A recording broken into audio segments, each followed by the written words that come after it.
بسم الله الرحمن الرحیم.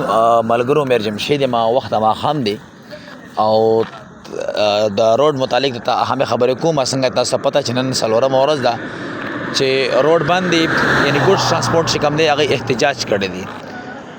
نو پدې کې ما وختي ویډیو جوړه کړم چې پدې کې زیات خلکو سره سبزیان دي، سبزیان یا خراب شته سره خوري خام.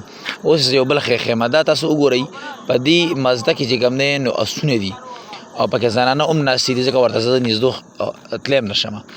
پدې کې اسونه دي او د کراچۍ نه راغله او پېښور ته ځي او تاسو یقین وکړئ چې پدې کې درې مریض دا وي چې نهر دي او د هوټل نه ورته کله 2 روټۍ راوالو، کله ورته 3 روټۍ راوالو او پدې کې چې کوم دی نو پدې کې هغه د 3 روټۍ ورکو وي او بو سیستم موږ سره نشته چې موږ ورته اوبه ورکو او وسیر اسونه رانه مري، د نارې رانه مري، د تندې رانه مري. نو دا یو واقعیا مې چې واورېده نو یقین وکړه چې ډېر مې ډېر زیات خفه شو. نو ما دوی ته وویل چې یاره زه زما ریکارډینګ کوم پکې. نو دوی ما ته وویل چې یاره دلته ریکارډینګ مه کوه، دې کې زنانه ناستې دي. وی هغوی هم پېښور ته ځي.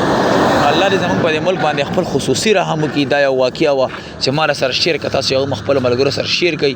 الله دې وکړي چې دا احتجاج دا هړتال دا ختم شي.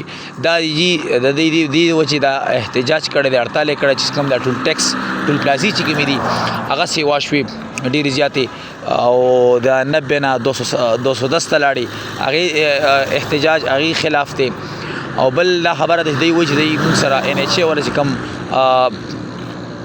یعنی رویه ده هغه ټیک نه ده. نو دوی دې خلاف احتجاج کړی دی، دوی هم په ځای دي.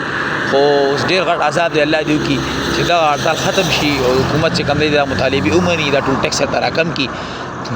الله دې زموږ په ملک باندې خپل خصوصي رحم وکړي. د ویډیو کتنه مهرباني خپل ملګرو سره لازمي شیر کړئ. د الله په امان.